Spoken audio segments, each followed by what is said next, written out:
So what is development? If we look at an apple tree, which has a seed and which grows in a certain environment, what is more important, the seed or the environment? The nature or the nurture? To answer this question, first we should understand what is development exactly. Is it a successful movement from one point to another with a certain type of progress? Looking at the nature and the nurture, what is more important and with which percentage? Is it possible that both of them, the nature and the nurture, are linked and interconnected? To answer these questions,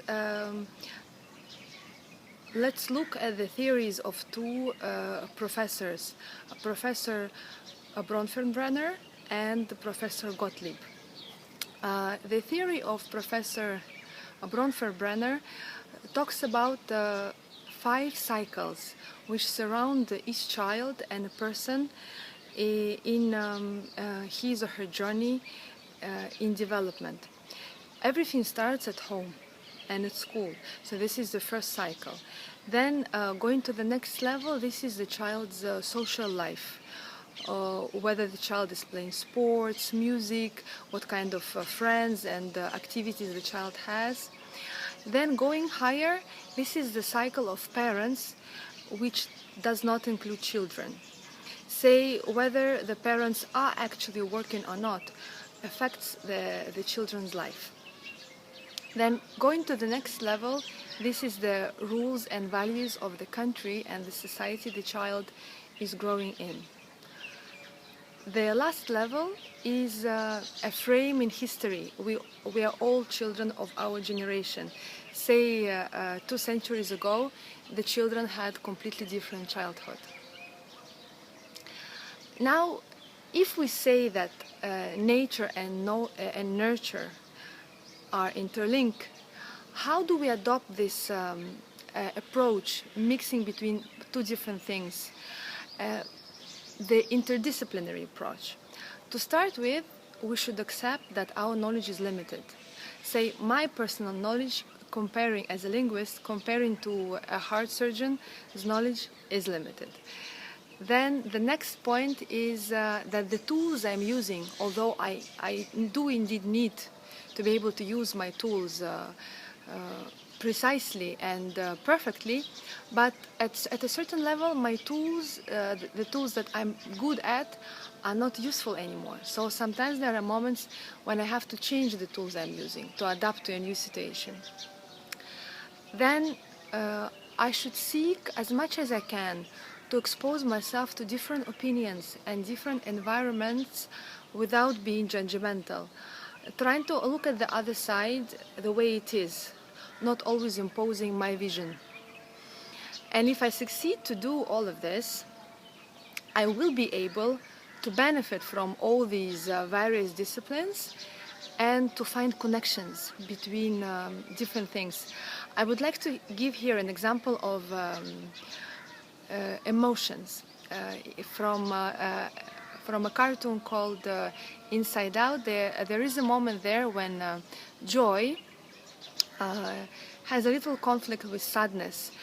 During the movie, she seems to think that sadness is really useless, that there is no role for the sadness and for tears in our life. We should always be happy and find reasons to be even happier.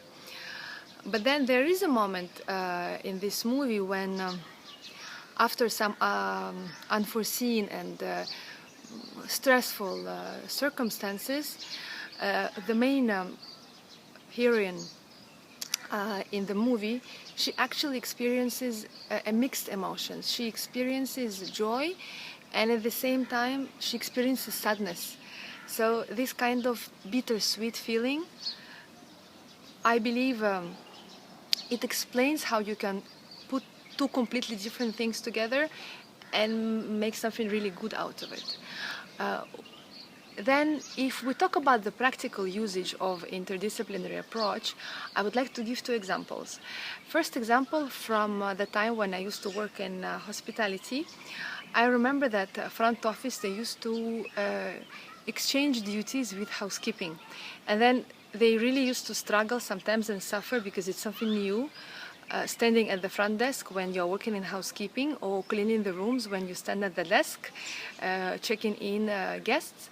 But then you really get to understand how does it feel from the other side, and why sometimes the rooms are not ready.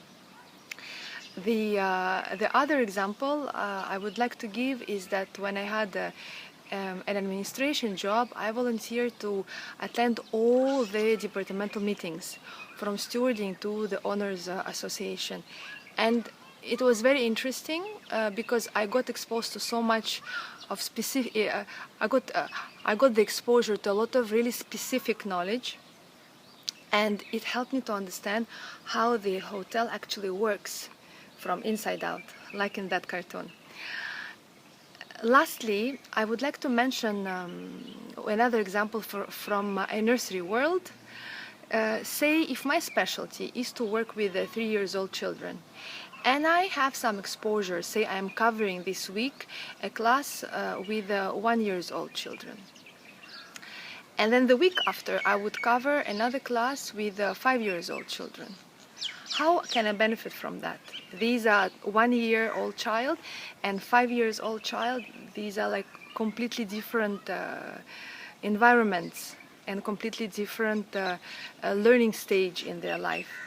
How do I benefit is that when I work with a child of 1 year old, even if my experience with them is limited, I really understand where my 3-year-old are coming from. And then when I go to spend some time with the 5-year-old, I really understand where I'm going while I'm working with the 3-year-old children.